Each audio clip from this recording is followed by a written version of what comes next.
নমস্কার, আমি পিঙ্কিস লাইভ চ্যানেলে সবাইকে স্বাগত জানিয়ে শুরু করছি আজকের রেসিপি। আজকে বানাবো আমি কাঁচা আমের মোরব্বা। তার জন্য আমগুলোকে এখানে আমি ছোট ছোট করে কেটে রেখেছি। এবার আমের মধ্যে দিয়ে দেবো আমি প্রথমে জল।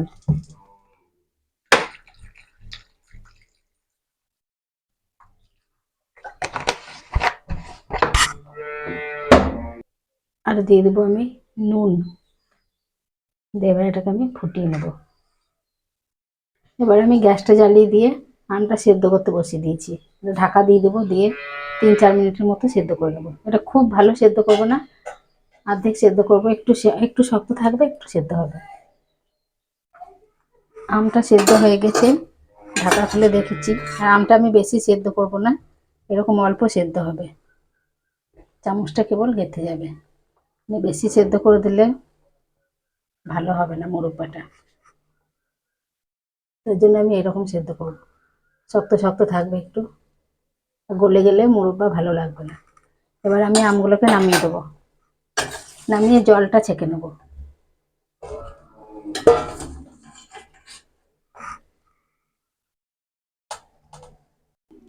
আমটা আমি সেদ্ধ করে নামিয়ে নিয়েছি, আর এখান থেকে জলটাও আমি ছেঁকে নিয়েছি। আর এদিকে আমি চিনির একটা সেরা বসিয়ে দিয়েছি।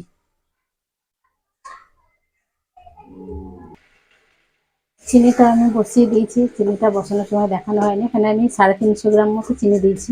এখানে 250 গ্রাম আম ছিল।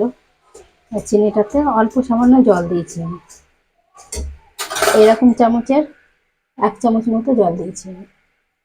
বেশি জল দিলে আম থেকে জল বেরাবে এমনি। চিনিটা সব গলিয়ে নেব। আর চিনিতে দিয়ে দেবো আমি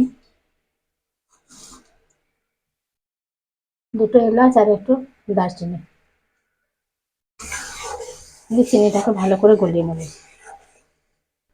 চিনিটা গলে গিয়েছে, আর সেরাটা এসে ফুটছে চিনির রসটা। এবার আমি এর মধ্যে দিয়ে দেবো আমটা সেদ্ধ করে রেখেছিলাম, সেই আমটা। এটাকে খুব হালকাভাবে নাড়তে হবে, কারণ আমগুলো গলে গেলে ভালো লাগবে না। আমের মোরব্বাতে আমটা একটু গোটা গোটা হয়ে থাকবে, তাহলে দেখতেও ভালো লাগবে, খেতেও ভালো লাগবে। এটাকে আমি কিছুক্ষণ ফুটিয়ে নেবো, 4-5 মিনিট মতো ফুটিয়ে নেবো এটাকে। তাহলে আমের মধ্যে চিনির শিরাটা ঢুকবে, দিয়ে আমটা মিষ্টি হয়ে যাবে। 2-3 মিনিট হয়ে গেছে, আমটা ফুটছে শিরার মধ্যে। আর এখানে দেখুন আমগুলোর মধ্যে অনেকটাই চিনি ঢুকে গেছে, আমটা কতটা ফুলে গেছে।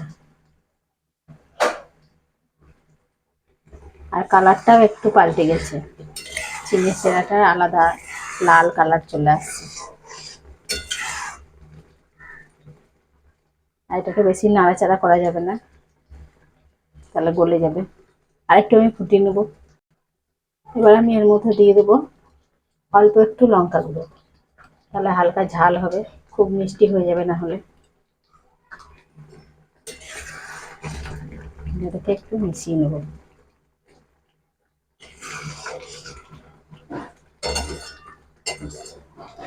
আবার আমি কিছুক্ষণ ফুটিয়ে নেব। আমার 5-6 মিনিট হয়ে গেছে আমের মোরব্বাটা ফোটানো। এবার আমের মোরব্বাটা রেডি হয়ে গেছে এখন, আর আমগুলোও গোটা গোটা আছে।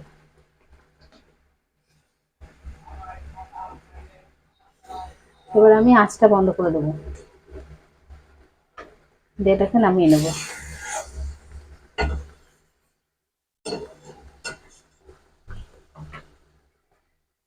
আঁচটা বন্ধ করে দেওয়ার পরেও কি সুন্দর ফুটছে এখনো।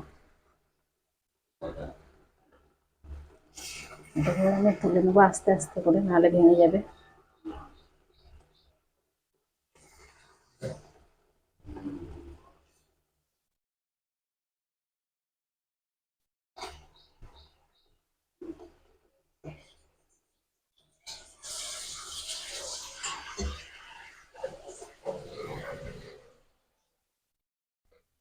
কাঁচা আমের মোরব্বাটা আমার রেডি হয়ে গেছে, আর দেখতে কত সুন্দর হয়েছে দেখুন। আর এটা সাদা সাদা রং থাকবে, যেহেতু শুধু চিনি দিয়েছি, হলুদ দিইনি। আর আমার এই ভিডিওগুলো যদি ভালো লাগে, লাইক শেয়ার কমেন্ট করবেন, চ্যানেলটিকে সাবস্ক্রাইব করে পাশে থাকবেন। আর এরকম করে একবার বানিয়ে খেয়ে দেখবেন কাঁচা আমের মোরব্বা। এটা রুটির সাথে খেতে খুব সুন্দর লাগে।